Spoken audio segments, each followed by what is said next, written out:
Hijrah finansial berujung kiamat finansial.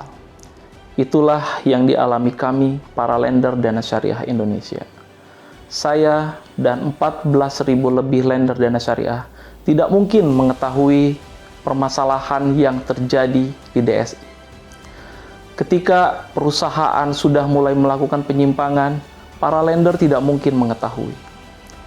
Otoritas keuanganlah yang mampu mendeteksi, yang mampu mencegah hal itu terjadi. Kami, para lender dana syariah, tidak lain tidak bukan hanya mengharapkan hak kami untuk kembali, karena banyak dari lender dana syariah yang menggantungkan hidupnya dari imbal hasil yang didapatkan dari dana syariah Indonesia.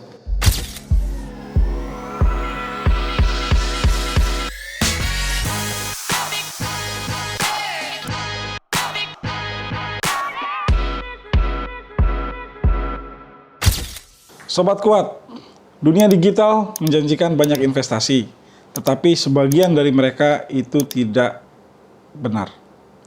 Cacat secara hukum, punya skema yang di luar bisnis as usual, bisa kita katakan salah satunya modusnya adalah skema Ponzi. Dugaan itu belakangan ramai diterima oleh PT DSI, Dana Syariah Indonesia. Bersama saya, Jajang Yanwar Habib, di studio kuatbaca.com sudah ada Mas Fajar sebagai Ketua Paguyuban Ketua Bidang Hukum. Ketua Bidang Hukum dari Paguyuban Lender Dana Syariah Indonesia. Nah, ini saya turut berduka Pak sebelumnya. Turut berduka atas musibah yang dialami para lender ya Pak ya? Iya betul. Nah, namun tentunya musibah ini sesuatu yang bisa dorong penyelesaiannya. Bagaimana saat ini anggota lender yang tergabung di Paguyuban mengupayakan kepada pemerintah, kepada pemilik PT DSI yang beritanya sudah cukup viral, Pak. Betul. Tapi di obrolan kali ini kita akan memulai dengan sebuah pertanyaan yang sangat dasar, Pak. Kenapa awalnya rekan-rekan itu percaya untuk memilih DSI sebagai tempat berinvestasi? Oke. Pertanyaan yang sangat bagus. Jadi kami selaku lender, khususnya dari saya sendiri selaku lender, percaya dan memilih DSI sebagai sarana investasi kami adalah tentu yang pertama karena imbal hasilnya yang kami anggap menarik, yaitu sekitar 14-18% per tahun. Bahkan pada awal kemunculannya DSI sempat menawarkan untuk lender saja itu 20% per tahun. Dari sanalah saya pribadi tertarik untuk memilih DSI sebagai sarana investasi saya.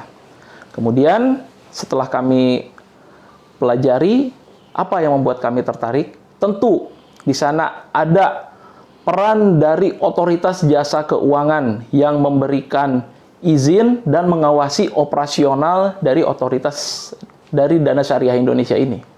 Dari sanalah kami yakin bahwa uang kami diawasi, dijaga oleh negara melalui otoritas jasa keuangan ini. DSI sudah terdaftar, sudah berizin, dan diawasi oleh OJK. Selain itu juga dari aspek syariahnya, DSI ini diawasi oleh Dewan Pengawas Syariah yang direkomendasikan oleh Majelis Ulama Indonesia dan di fit and proper test oleh otoritas jasa keuangan. Kemudian yang membuat kami lebih yakin lagi terhadap DSI ini adalah bahwa sektor pendanaannya adalah pada properti. Yang diklaim oleh manajemen DSI ini sangat tangible, sangat aman, karena ada jaminan berupa fixed asset yang kepemilikannya itu berdasarkan sertifikat, minimal nilainya adalah 125% dari pendanaan, dari nominal pendanaan. Kemudian ada juga jaminan bahwa setiap proyek yang di-campaign pada aplikasi DSI sudah ada pembelinya. Dari sanalah kami merasa ini aman untuk kami berinvestasi di DSI. Karena kami berpikir, andai pun suatu saat nanti terjadi masalah, kami masih memiliki agunan untuk dieksekusi. Dan yang terakhir ini secara subjektif tidak terjadi pada semua lender, tapi banyak yang terpengaruh karena brand ambassador Dude Harlino yang mempengaruhi dan berkontribusi terhadap besarnya Dana Syariah Indonesia ini sampai seperti sekarang. Begitu, Pak. Oh, luar biasa. Begitu semangat nih Pak Fajar. Oh, ada satu lagi, Pak. Apa tuh? Iya. Sertifikasi ISO 9001 waktu itu jadi pertimbangan saya terkait manajemen mutu dan ISO 27001 terkait keamanan data. Jadi saya berpikir data saya di DSI sistemnya sudah proven sedemikian rupa. Jadi kami amanlah secara sistem, secara manajemen sudah tersertifikasi. Wih, luar biasa ya. Jadi kenapa kemudian para lender ini begitu sangat percaya untuk memilih DSI ya? Iya, betul, Pak. DSI ini oke, kita coba breakdown dulu. DSI ini kalau yang saya pelajari dari open source di Google ya, dia adalah sebuah perusahaan platform. Membuka kesempatan bagi masyarakat untuk berinvestasi. Dalam hal ini investasinya nanti akan dikelola kemana?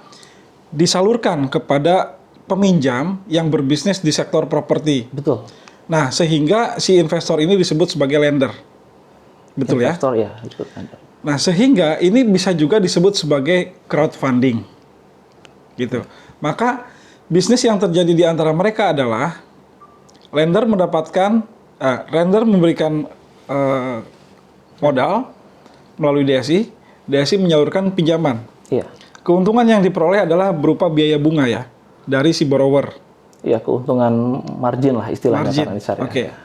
Karena namanya syariah, lagi-lagi keuntungan bunga itu tidak ada. Adanya adalah margin yang nanti dibagi imbal hasil istilahnya. Imbal hasil. Karena ini adalah sektor real, yaitu sektor properti. Iya, betul. Oke. Nah, yang saya tidak paham adalah bagaimana hubungan si borrower ketika mengakses DSI. Bapak bisa ceritain nggak, Pak? Jadi borrower itu seperti halnya nasabah di bank, Pak. Mereka menghubungi pihak DSI sebagai pihak yang membutuhkan dana. Ya. Jadi mereka dalam hal ini sebagai developer atau pihak yang memiliki kebutuhan dana untuk membangun suatu proyek properti di suatu tempat, mereka mengajukan kepada DSI. Nanti DSI akan melakukan verifikasi berupa yang pertama, betul atau tidak ada proyeknya, betul atau tidak ada agunannya, kemudian sertifikatnya, nilai propertinya berapa, dan yang terakhir yang penting juga apakah sudah ada pembelinya atau belum. Nah, setelah semua itu terpenuhi, barulah nanti DSI akan memunculkan proyek tersebut di aplikasi mereka, sehingga bisa dipilih oleh lender dalam aplikasi DSI tersebut. Oke, jadi misalkan ada si A melakukan pengajuan pinjaman sebesar 10 miliar misalkan. Nggak bisa 10 miliar, Pak. Paling besar 2. Oh, 2 miliar paling Ya, besar. dibatasi per proyek. Jangka waktu proyeknya berapa lama pinjaman? Paling lama 1 tahun. Oh, pas short berarti ya? Iya, short. Single years. Iya. Pakai single year. Iya. Oke. Visibility-nya udah di assessment sama DSI, kemudian dimasukkan ke aplikasi. Iya, betul. Kemudian lender ini, saya mau chip in 100 juta, saya mau chip in 500. Nah, sampai itu terpenuhi berarti stop, tidak ada lagi yang bisa masuk. Stop. Iya, betul. Nah, si bank yang dipakainya bank apa ya? Kalau untuk imbal hasil bulanan yang saya terima, Pak ya, itu menggunakan CIMB Syariah. Namun untuk top up dana kami ke DSI itu ada beberapa bank. Ada BSI, ada BNI, ada Muamalat, dan beberapa bank lain. Saya ingat hanya 3. Oke. Disetor melalui virtual account Virtual atau account. rekening? Virtual account. Bukan rekening fix tertentu ya? Tidak, virtual account atas nama lender. Oh, jadi Bapak punya virtual account yang dibikin sama BSI sendiri, DSI sendiri? Iya, betul. Di masing-masing bank, Pak. Tergantung kita nanti mau pilih bank apa, nanti keluar nomor rekening ini atas nama Fajar gitu. Oke. Jadi DSI-nya meng-create account, virtual account atas nama per masing-masing lender. Iya, virtual. Jadi lender, misalkan Pak Fajar melalui banknya, misalkan Bank Mandiri, kirim ke virtual account atas nama Pak Fajar sendiri Betul. di DSI. Iya. Oke. Tapi begitu si DSI ini mengembalikan uang, termasuk keuntungan margin, ditransfer melalui CIMB Syariah. Itu untuk imbal hasilnya, Pak. Imbal hasil bulanan ditransfer ke rekening pilihan lender itu sendiri. Itu bebas dari bank mana aja. Masuk nanti. Bank pengirimnya DSI, CIMB Syariah. Oke. Lalu kemudian si pokok uang yang diinvestasikan dikembalikan melalui? Nah, untuk pokoknya itu kebetulan saya selama 5 tahun jadi lender, saya dari 2020 jadi lender, 6 tahun ya, 6 tahun jadi lender, saya belum pernah melakukan penarikan dana pokok sekalipun. Nah, untuk penarikan dana ini, itu ditransfer oleh DSI itu ke rekening sesuai imbal hasil. Bukan lagi virtual account. Oke. Tapi selama 6 tahun itu Bapak jadi lender, belum pernah menarik pokok Belum pernah. investasi? Saya pribadi belum pernah, Pak. Kenapa begitu, Pak? Karena saya percaya pada DSI dan nyaman lah. Jadi setiap selesai proyek itu, uang dari proyek tertentu itu seluruhnya akan cair ke dana tersedia. Misalkan saya di suatu proyek menyimpan atau menyalurkan dana senilai 30 juta. 30 juta itu ketika proyek selesai akan ada di aplikasi itu di dana tersedia. Nah, dana tersedia ini apakah kita akan melakukan pendanaan atau refinancing lagi ke suatu proyek yang telah disediakan DSI atau bisa kita tarik dari dana tersedia itu. Nah, pilihannya ada 2 dana pokok. Kebetulan saya selalu refinancing. Oke. Ada pengalaman rekan-rekan yang kemudian ditarik pokoknya? Banyak, Pak, banyak. Banyak, tapi Jadi, berjalan baik ya? nah, saya mau cerita sedikit terkait hal itu. Pada tahun atau sebelum tahun 2024 itu selalu berjalan baik, Pak. Bahkan hitungan 1-2 hari, beberapa lender bahkan menceritakan di hari yang sama pun pernah. Jadi ketika penarikan dana pokok itu ada 2 jenis. Ada penarikan terhadap proyek yang sudah jatuh tempo, atau penarikan terhadap proyek yang di tengah jalan. Nah, untuk proyek yang di tengah jalan ini, itu akan mencari lender pengganti. DSI mengistilahkannya dengan super lender. Nah, jadi ketika ada lender pengganti, maka bisa disetujui penarikan dana sebelum proyek selesai, atau proyek yang sudah selesai, masuk ke dana tersedia. Masalah itu terjadi sekitar bulan Mei 2025. Di mana lender mengeluhkan dana tersedia itu tidak bisa ditarik. Bahkan beberapa lender mengeluhkan sejak bulan April 2025 itu sudah tidak bisa menarik dana. Nah, permasalahannya adalah ini dana tersedia. Harusnya bisa ditarik. Tapi ketika dilakukan permohonan request penarikan, itu yang awalnya beberapa hari, 1 minggu, ini sampai berbulan-bulan kok belum cair. Bahkan ada pengalaman dari pengurus sendiri, Pak, di mana dia sempat top up. Itu bukan dana dari proyek, Pak, tapi dia top up untuk pendanaan suatu proyek, belum sempat disalurkan ke proyek, tapi beliau memiliki kebutuhan untuk suatu, ya saya bilang di sini suatu bisnisnya ya. Beliau melakukan penarikan uang itu, dan ternyata tidak bisa. Padahal itu belum masuk ke proyek. Itu sekitar bulan Juni sampai bulan Agustus, saya lupa waktunya. 2025 ya? 2025. Nah, sampai datang ke kantor DSI dengan marah seperti itu. Kalau seperti ini DSI berarti sudah melakukan suatu pelanggaran. Nah, dilakukan hal itu, cairlah tapi dicicil. Nah, jadi sekedar informasi untuk para lender semua dan para pemirsa sekalian, bahwa dari periode Mei sampai periode bulan Oktober 2025 ini, itu adalah periode permasalahan DSI terhadap lender yang melakukan penarikan. Nah, mereka melakukan penarikan tapi banyak yang dicicil. Dan yang cair itu adalah kebanyakan yang datang ke kantor DSI. Yang geruduk? Iya, yang datang ke kantor DSI dengan membentak-bentak dan marah-marah sedemikian rupa lah, baru cair. Itu pun cairnya tidak semua yang diminta. Ini pengalaman dari lender yang menyatakan bahwa sesudah marah-marah, pukul-pukul meja, dia narik sekian ratus juta, di ACC 55 juta. Beliau tanya, kenapa 55 juta? Apakah Pak Taufik waktu jalan lihat langit keluar angka 55, disetujui 55 juta? Nah, itu lender Pak yang menyatakan. Nah, beliau janji akan dicicil, tapi selang beberapa hari nominal yang dijanjikan tidak terpenuhi. Sampai akhirnya dari laporan lender yang terus berkesinambungan kepada OJK itu, jadi OJK menyampaikan kepada paguyuban antara bulan Mei, Juni, Juli, Agustus sampai Oktober itu, tren laporan kepada OJK itu terus naik. Dari sanalah OJK melakukan pemeriksaan atau audit investigasi dan ditemukan bahwa kondisi DSI sudah sedemikian rupa.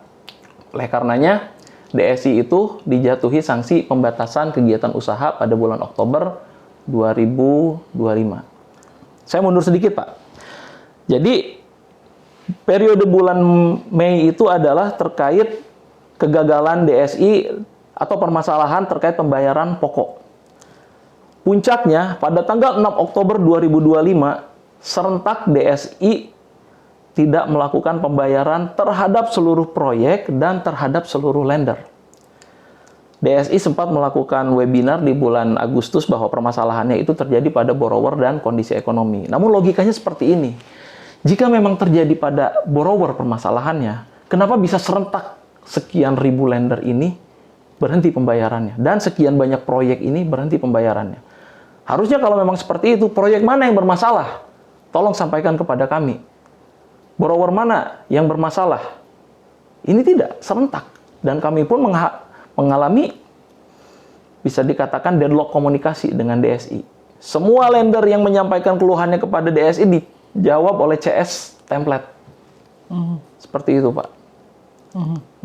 Oke, ini suasananya semangat sekali ya Pak ya. Artinya udah setengah tahun kemarin masalah ini mengemuka. Iya, betul, Pak. Muncul di internet, di media sosial karena beberapa pihak lender terutama itu curhat di TikTok, di Instagram. Kemudian juga ada aksi dari paguyuban menemui OJK, menemui DSI. Pertanyaannya sederhana sih Pak, semua itu tidak membuahkan hasil.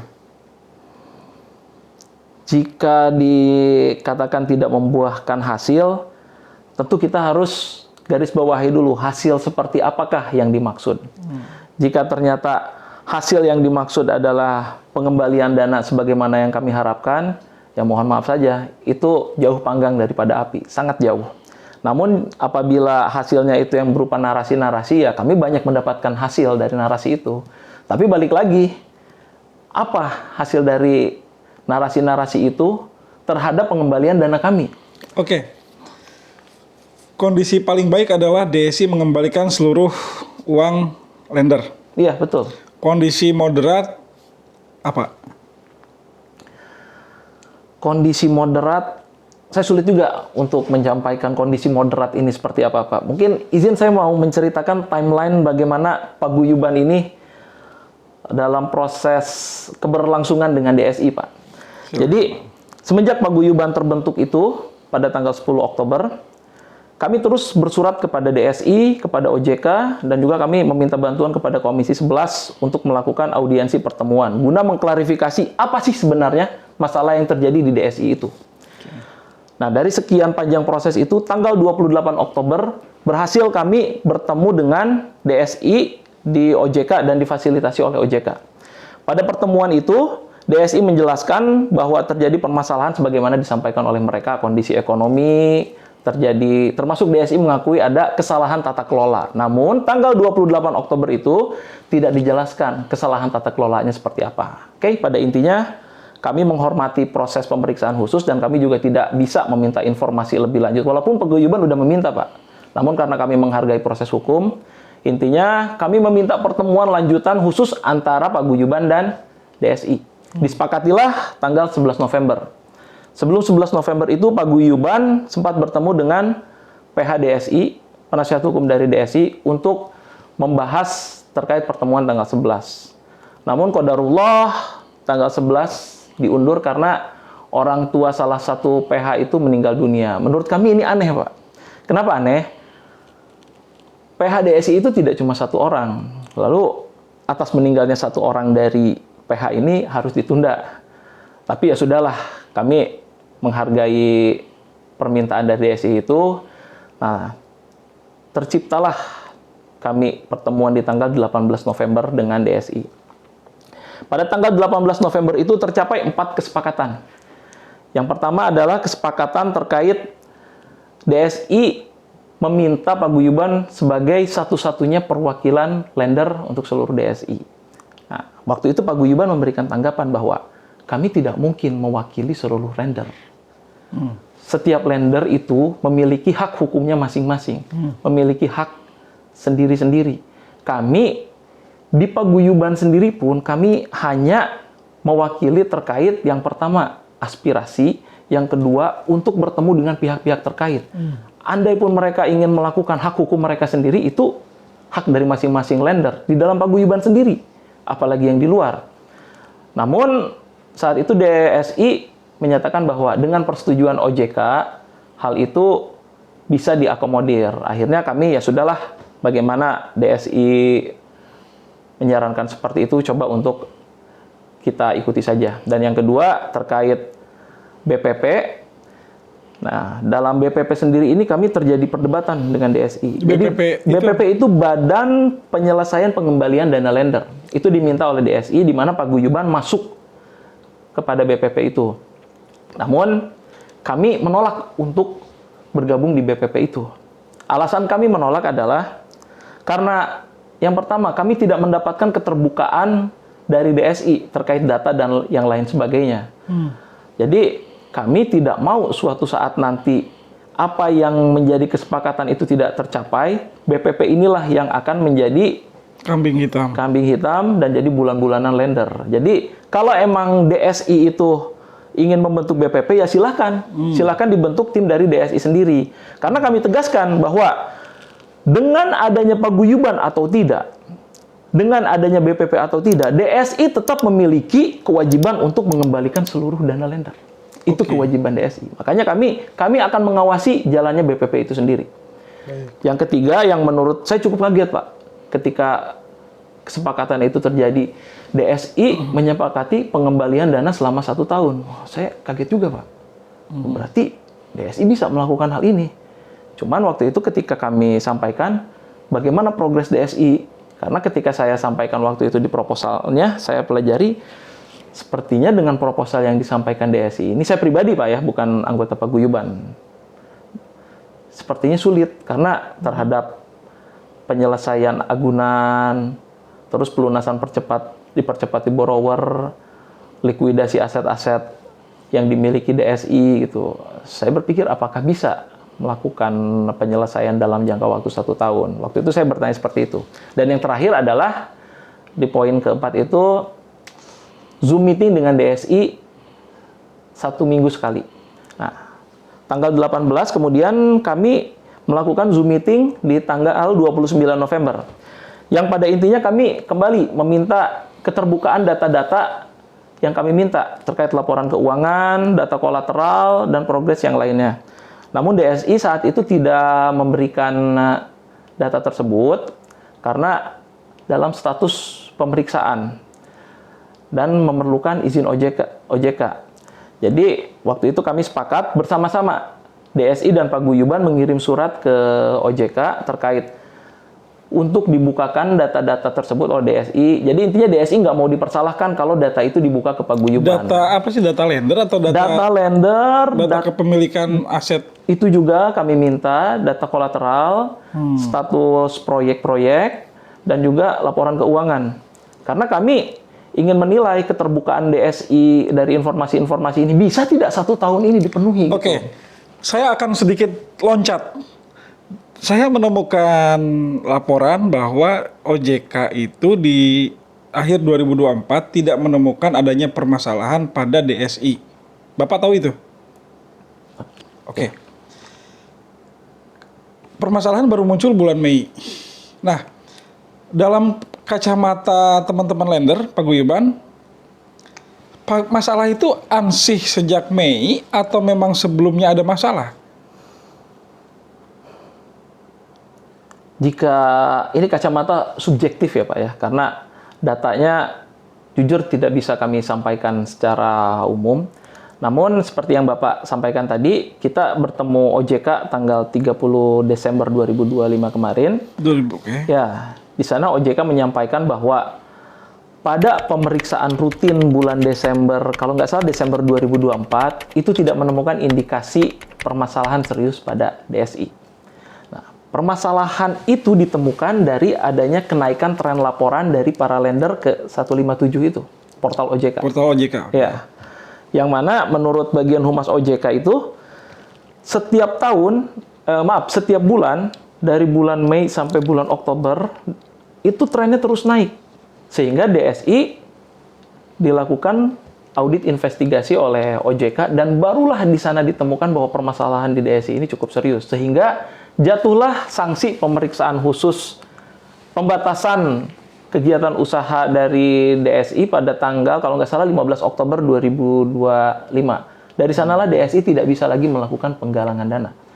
Kemudian dari sanksi PKU itu dilanjutkan dengan pemeriksaan khusus yang jadwalnya selesai tanggal 31 Desember, namun berhubung karena ini pihak OJK yang menyampaikan untuk menemukan root cause-nya ini sangat sulit, jadi akan diperpanjang pemeriksaan khusus ini. Oh, jadi gantung nih, udah lewat tahun ke 2026 gantung. Iya. Sampai kapan kata OJK? Tidak ditentukan batas waktunya. Bisa jadi Januari, bisa jadi Februari. Berarti kepastian tetap hanya ada di Allah gitu ya. Wallahu a'lam bishawab. Kalau kepastian ada di sistem belum bisa ya. Belum, Pak. Oke. Sementara waktu ini teman-teman digantung oleh OJK. Kalau digantung sama DSI udah hampir setahun lebih. Lalu ngapain sih sekarang paguyuban? Oke. Nah, saya lanjut cerita yang tadi Pak ya. Dari tanggal 29 November itu, jadi kami sepakat mengirim ke data surat ke OJK yang mana sampai tanggal 10 Desember itu OJK tidak memberikan tanggapan, maka DSI akan menyampaikan data yang diminta oleh paguyuban. Nah, tapi tanggal 10 itu tidak dipenuhi juga. Tidak dipenuhi. OJK tidak memberikan konfirmasi, kami membahasakannya konfirmasi negatif dari OJK. Tanggal 13 itu kami sepakat untuk Zoom meeting dengan DSI untuk menyampaikan data-data sebagaimana dimaksud. Namun tanggal 13, PHDSI mengirimkan surat kepada paguyuban untuk menunda Zoom meeting menjadi tanggal 27 Desember. Alasan penundaan itu karena mempersiapkan proses hukum yang sedang dijalani oleh DSI. Menurut kami ini aneh, Pak. Anehnya kenapa? Karena data-data yang kami minta itu bukan data yang harus dibuat dulu, data yang sudah seharusnya ada. Tinggal serahkan aja. Kenapa tidak dipenuhi gitu? Alasan pemeriksaan hukum oleh OJK, APH itu menurut kami sulit untuk kami terima. Nah, oleh karenanya kami tetap meminta untuk dipenuhi data-data tersebut. Dan kami waktu itu dalam balasan surat kami menyampaikan bahwa dengan dipenuhinya atau diserahkan data-data sebagaimana paguyuban minta kepada DSI, itu DSI tidak akan dijatuhi sanksi oleh lembaga manapun. Jadi, DSI menyerahkan data ke kami. Apakah ada pelanggaran hukum yang dilakukan DSI? Dalam pandangan saya tidak ada. Apakah DSI akan dijatuhi sanksi hukum oleh lembaga, misalkan OJK, atas penyerahan data kepada kami? Kami juga berpendapat tidak akan DSI dijatuhi sanksi hukum. Nah, kami menjawab seperti itu kepada DSI, tapi DSI tetap tidak memenuhi permintaan kami. DSI itu akhirnya menyampaikan data itu hanya sebatas laporan keuangan tanggal 27. Nah, tanggal 27 Desember juga sebagaimana mereka sampaikan, itu tidak dilakukan Zoom meeting. Dibalas oleh surat dari DSI terkait hanya mampu mengembalikan saat itu. Kemampuan DSI saat ini hanya 450 miliar. Artinya kalau dibagi jadi 3,5 miliaran. Oh, oke. Terkait berarti ada yang terlewat tadi, Pak. Nah, jadi kami tanggal 3 Desember itu melakukan Zoom meeting, di mana dalam Zoom meeting itu disampaikan bahwa berapa nominal yang akan dibayarkan oleh DSI dalam tahap pertama. Saat itu kami pengurus paguyuban itu beranggapan bahwa akan dicairkan 30% atau minimal 10% lah. Karena pada tanggal press release tanggal 19 November itu sempat disinggung terkait apakah 30, 35, 30 atau seperti apa. Tapi ternyata kami sangat shock, Pak. Ketika dana yang bisa dibayarkan oleh DSI itu hanya 3,5 miliar. Oh, jadi yang 3,5 itu adalah kesanggupan di bulan November. Di tanggal 3 Desember itu Oh, disampaikan. 3 Desember. Kemudian kesanggupan 400 Itu di tanggal 27 Desember. 400 sekian miliar di tanggal 27 27 Desember. Desember. Nah, kembali tadi ada yang terlewat terkait tanggal 3 Desember itu. Kami shock, Pak. Pengurus itu bahkan banyak yang sakit ketika disampaikan hanya 3,5 miliar. Karena 3,5 miliar itu kalau dibagi ke seluruh lender itu hanya nggak sampai 0,2%, Pak. Sedangkan kami tiap bulan saja dalam hal tidak ada proyek yang jatuh tempo, tidak ada pembayaran proporsional, net sesudah dikurangi pajak itu minimal sekali 0,85% per bulan, Pak. Ini 0,2%, bahkan tidak sampai. Pengurus banyak yang bisa dikatakan sakit, Pak, karena menerima informasi tersebut. Nah, pada akhirnya kami ada rencana Zoom meeting lagi tanggal 6 Desember terkait bagaimana formulasi pembagian dana yang akan disampaikan oleh DSI itu. Namun karena dana yang akan dibaginya hanya 3,5 miliar, akhirnya kami tidak usahlah kita Zoom meeting tanggal 6 itu, kita hanya mengirimkan surat ke DSI, tolong dibagi secara proporsional dan prorata berdasarkan Oh, itu simpanan. dana bagi hasil ya? Pokok, Pak. Oh, pokok. Terhadap pokok itu. Astaga. Bukan imbal hasil. Imbal hasil udah nggak ada lagi, Pak. Sejak bulan? 6 Oktober 2025. Oh, 6 Oktober terakhir ada imbal Nah, itu, hasil dari bukan, DSI. bukan. 6 Oktober itu stop pembayaran dari DSI. Saya terakhir menerima imbal hasil itu tanggal 1 Oktober. 6 Oktober itu stop serentak. Nah, jadi yang 3,5 miliar itu adalah pembayaran pokok yang kami harapkan minimal 10% itu. Ternyata 0,2%. Nah, Oke. Tadi kita juga kembali nih ke ruang saat ini bahwa OJK menggantung untuk menunjukkan hasil penyelidikan dari atau audit investigatif ya, pemeriksaan khusus. terhadap DSI. Betul. Kalau dia menggantung terus, Paguyuban mau berharap kepada siapa sih sekarang? Pastinya kita berharap yang utama kepada Allah, Pak. Namun kita juga tentu tidak diam, Mbak. Kita mencoba melakukan berbagai cara, berbagai upaya. Kami juga menelaah apa kira-kira langkah hukum yang bisa dilakukan Paguyuban untuk mewakili para lender ini. Jadi karena kami juga saat ini ada fase keberlangsungan dengan DSI, namun kita juga tidak tahu karena dari proses-proses yang selanjutnya, dari proses-proses yang sebelumnya itu, dalam pandangan kami DSI tidak menunjukkan atau minimal belum menunjukkan itikat baik. Oke. Nah, kemudian terkait langkah tadi, kami sudah mencoba berkirim surat ke beberapa lembaga negara, ke OJK kami kemarin alhamdulillah prosesnya baik, walaupun dalam pandangan kami Paguyuban, hasil pertemuan tanggal 30 Desember itu masih pada narasi saja, karena kami belum mendapatkan efek dari yang disampaikan OJK pada tanggal 30 Desember itu. Kami sudah bersurat ke Bareskrim, ke LPSK, dan kemarin juga dari Paguyuban sudah mengunjungi Bareskrim. Kami penjajakan terkait bagaimana langkah-langkah yang sebaiknya dilakukan oleh Paguyuban. Namun untuk melakukan langkah hukum konkret, kami masih mempertimbangkan banyak hal gitu Pak. Tapi kami sudah penjajakan untuk langkah-langkah ke sana.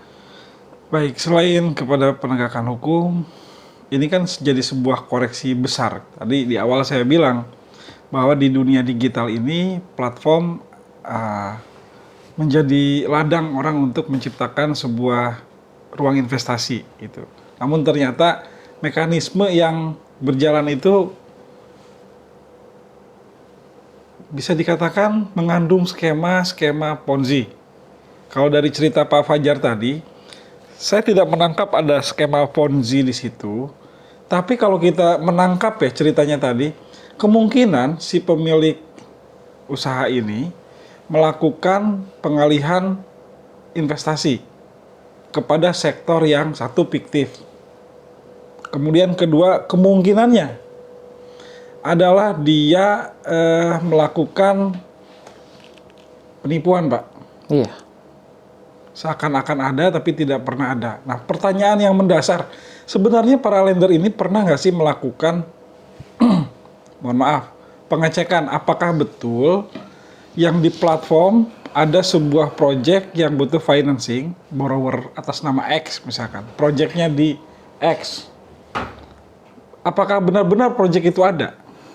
Pengakuan borrower melakukan beberapa pengecekan bahkan on-site ke lokasi memang benar ada Pak.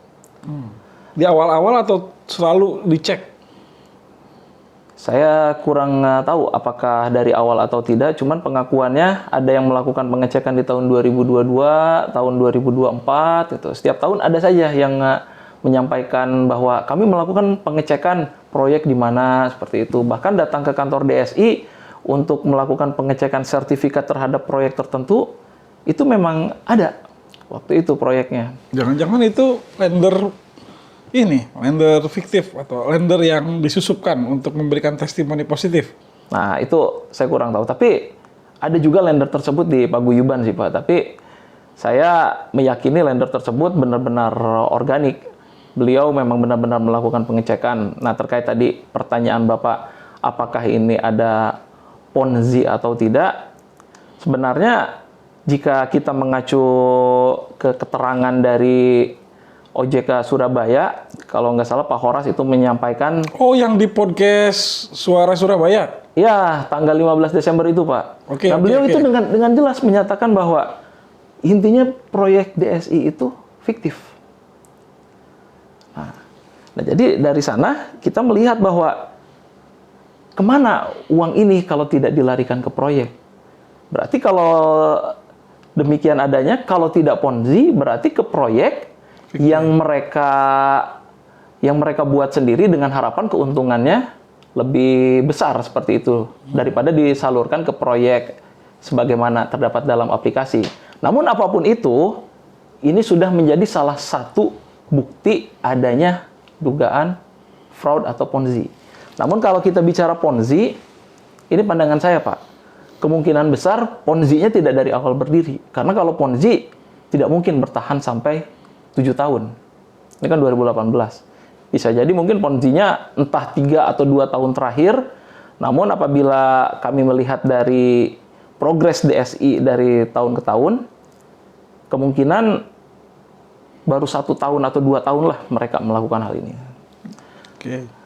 Nah, kemudian DSI ini di tahun 2025 ini, kenapa ini saya meyakini adanya skema tersebut? Mereka gencar sekali melakukan campaign-campaign tentang pensiun. Ini yang aneh juga, Pak. DSI itu di tahun 2025 ini terus-menerus melakukan campaign pensiun, bahkan jadwalnya itu sampai bulan Agustus 2025. Padahal di awal tahun saja mereka sudah kesulitan untuk melakukan pembayaran dana pokok. Tapi mereka terus melakukan campaign pensiun. Dan bukan main, Pak. Nasabah-nasabah atau lender-lender yang digayatnya itu pada tahun 2025 ini. Apa? Kenapa? Kenapa besar, luar biasa? Besar, Pak.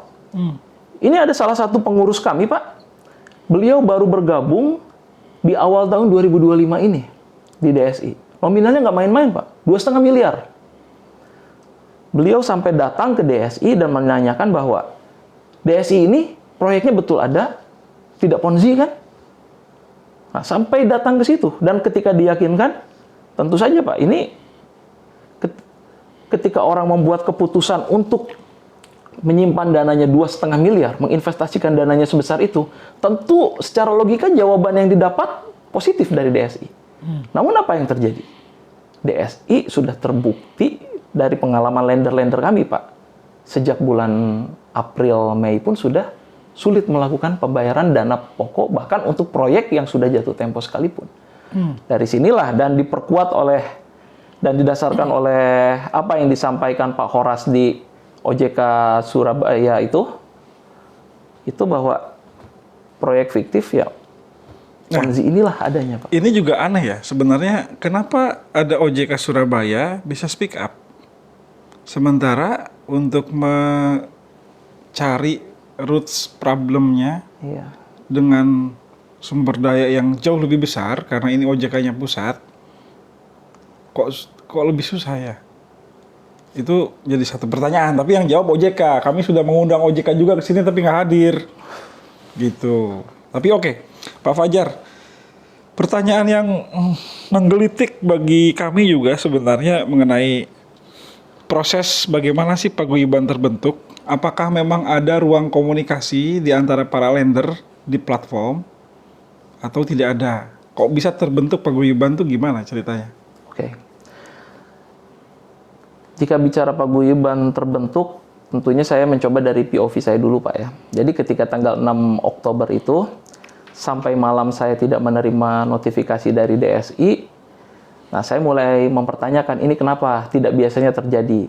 Nah di hari yang sama ada newsletter dari DSI yang menyatakan bahwa tidak menerima kunjungan para lender sampai dengan batas waktu yang tidak ditentukan dan akan dilakukannya WFH dari DSI. Bagi saya, dua fakta ini berkorelasi negatif. Saya mulailah mencari informasi terkait apa yang terjadi di DSI. Dan saya cukup kaget waktu itu ketika saya membuka Facebook, tergabung di forum pendanaan pada tanggal 7 Oktober, bahwa masalah DSI ini sudah sedemikian rupa. Nah, pada tanggal 8 Oktober itu, kami para lender sepakat untuk melakukan Zoom pertama seluruh lender. Ini Zoom yang benar-benar isinya lender DSI, Pak. Nah, pada tanggal 8 Oktober itu Zoom yang bisa saya katakan ras, Pak. Karena yang ini ingin bicara, yang itu ingin bicara, belum ada kontrol arah gitu. Nah, saling terhubung itu dengan cara apa? Di Telegram, Pak. Di Telegram.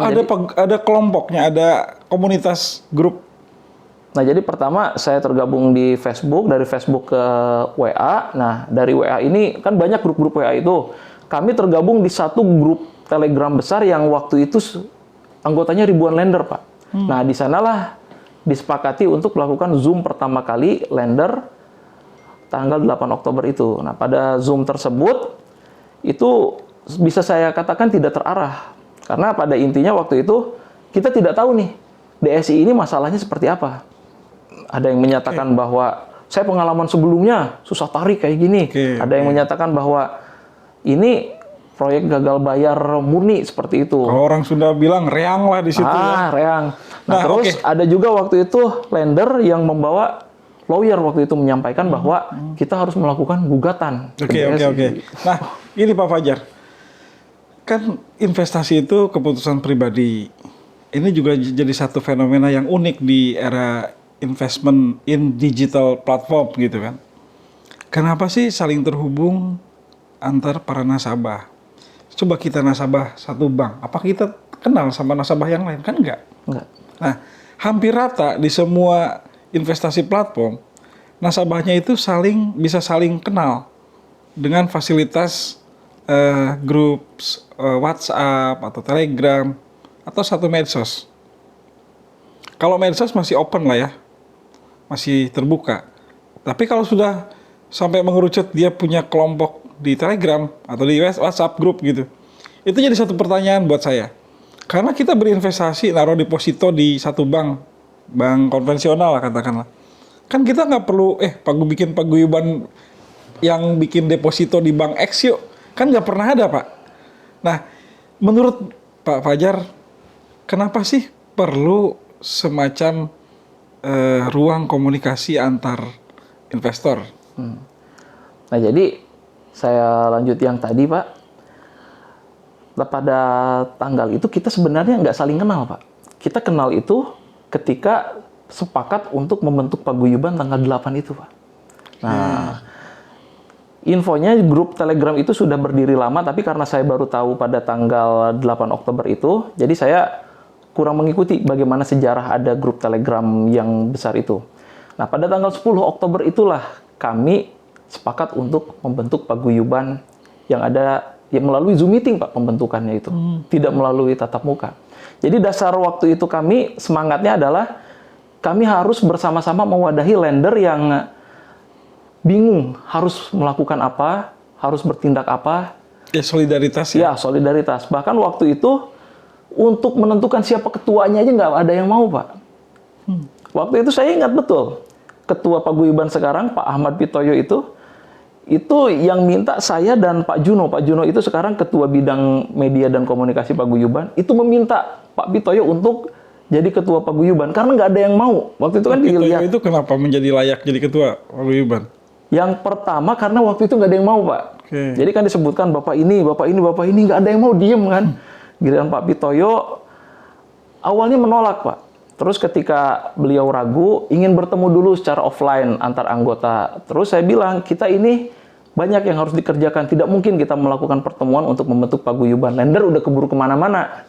Kita bilang. Nah, akhirnya setelah setengah paksa, Pak ya. Setengah dipaksa oleh saya dan Pak Juno, beliau akhirnya bersedia. Nah, setelah beliau bersedia, beliau menunjuk saya sebagai Ketua Bidang Hukum, menunjuk Pak Juno sebagai Ketua Bidang Media Komunikasi, dan Sekretariat, dan beberapa anggota yang lainnya. Nah, dari sanalah kami berjalan, ada Zoom meeting selanjutnya. Jadi paguyuban masih singkat ya, dari bulan Oktober. Singkat, Pak. Oktober, November, Desember, baru 3 bulan ya? Iya, masih singkat. Oke, jadi bukan, tapi solidaritas itu adalah menjadi penting ya, di situasi semacam ini. Minimal juga ini tetap menjaga kewarasan ya. Betul, Pak. Karena saya bisa membayangkan, dan beberapa pihak juga di kasus-kasus sebelumnya saya pernah mendapati memang tidak gembira, pusing, ruwet gitu. Nah, minimal menjaga kegembiraan supaya tetap waras itu menjadi penting. Betul. Karena kita mau menuntut pada korporasinya itu, kita akan bertanya pada siapa sih di belakang si DSI ini gitu kan. Boleh nggak diceritain dari hasil identifikasi paguyuban, siapa man behind DSI yang seharusnya bertanggung jawab? Dan apakah boleh disebar ke publik? Kalau rahasia nggak apa-apa, cuma inisial oke juga. Biar netizen nanti yang ngulikin. Sebenarnya banyak info yang kami dapatkan di paguyuban, Pak, terkait dugaan-dugaan siapa sih orang yang ada di balik DSI ini. Karena kalau kami pikirkan, sepertinya Pak Taufik Al-Jufri ini tidak mungkin sendirian berada dan mengelola di balik semua kejadian DSI ini. Oke. Pasti ada orang lain. CEO-nya namanya? Pak Taufik Al-Jufri. Taufik Al-Jufri. Komisarisnya Pak Ari Rizal Lesmana. Ari Rizal Lesmana. Kemudian Dewan Pengawas Syariahnya itu Pak Ahmad Ihfam, dan pemegang sahamnya itu Bu Mary Yuniarti. Ada 4 pihak ini. Nah, terkait tadi pertanyaan Bapak, tentu saja orang-orang ini, khususnya para pendiri dan pemegang saham ini, kemungkinan besar memiliki keterlibatan.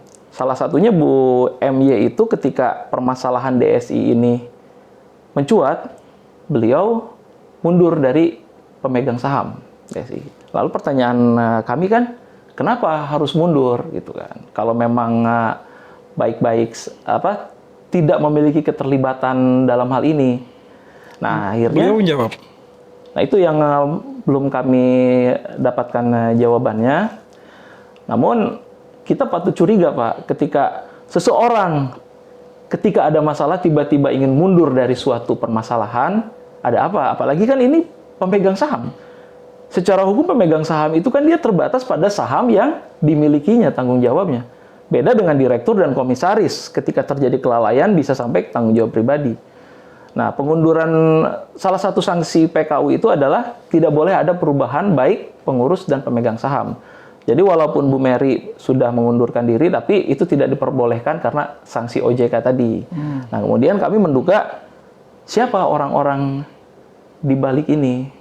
Tentu bisa jadi jika melihat afiliasinya, Bu Mary ini sebagai pemegang saham, dan diduga juga jika kita melihat siapa background-nya Bu Mary itu, ya bisa jadi itu mengarah kepada suaminya, Pak Eva itu. Karena Pak Eva itu adalah mantan komisioner OJK. Eva siapa namanya? Pak Fitri Hadi. Ya, beliau mantan komisioner OJK dan juga menjabat sebagai tim ahli atau konsultan dari Dana Syariah Indonesia. Seperti itu. Nah, jadi dugaan kami dari fakta-fakta ini sulit untuk mengelakkan bahwa sepertinya Bu Emia dan Pak Eva ini tidak terlibat dalam, ya kalau kami membahasakannya, turbulensi di DSI ini. Anginnya di dalam. Bukan anginnya dari depan, belakang, kiri, kanan, tapi di dalam tuh. Di dalam gitu. Akhirnya lender juga yang di dalam keputar-putar pusing. Oke, Pak Fajar. Saya pikir podcast ini menarik dan kita akan terbuka untuk menjadikan ruang podcast ini buat progres ke depannya ya, Pak Fajar ya. Dan kami berharap kepada para pihak yang tadi disebut, kalau ingin mengklarifikasikan, ya kami juga terbuka di sini supaya juga ada titik temu, jangan sampai saling berprasangka, apalagi main adu-aduan ya. Semua informasi yang ada di dalam podcast ini bersifat terbuka ya Pak ya. Nah, kalaupun ada yang tersinggung segala macam, ya bisa melayangkan klarifikasi karena kuatbaca.com merupakan perusahaan media, gitu. Ya, betul. Baik, Pak Fajar mungkin terima kasih ya untuk podcast kali ini. Sampai jumpa lagi.